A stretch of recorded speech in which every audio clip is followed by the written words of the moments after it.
passe très vite et Patrick Roy aurait eu 71 ans ce lundi 17 avril, peu de temps avant son décès en 93. L'ex-animateur de télévision avait pour projet de devenir papa, mais aussi d'épouser la femme qui partageait sa vie à cette époque-là et son dernier amour, donc Karine. Patrick et Karine s'étaient rencontrés à la fin de l'année 91. Entre eux, un fort amour et une réelle complicité les guidaient au quotidien. Celle-ci l'a accompagné jusqu'au dernier jour de Patrick Roy. Un été 92, le dernier été du bonheur, la joie, des corps et des cœurs dans une piscine au-dessus de Pamplonne, Karine et Patrick se sont rencontrés il y a un peu plus de 8 mois.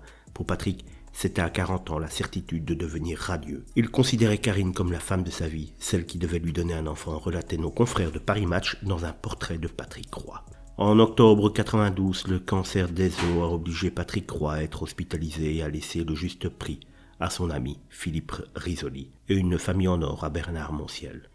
Après plusieurs chimiothérapies, il s'est éteint quelques mois plus tard, plongeant ses nombreux fans et téléspectateurs dans une profonde tristesse, tant l'animateur était apprécié du public. En effet, il était toujours souriant, bel homme, il était considéré comme le gendre idéal, le Cyril Ferraud des années 90. Quand j'irai mieux, je me raserai, je m'achèterai une Porsche, restera l'une de ses dernières phrases mémorables alors qu'il se trouvait sur son lit d'hôpital.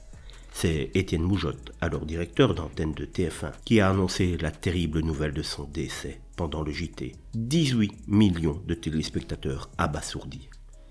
Après des funérailles qui ont eu lieu devant 3000 personnes, Patrick Roy repose désormais en paix dans le petit cimetière de Saint-Benoît à Poitiers. De son côté, sa dernière compagne, Karine, reste très discrète et ne veut pas s'exprimer dans les médias.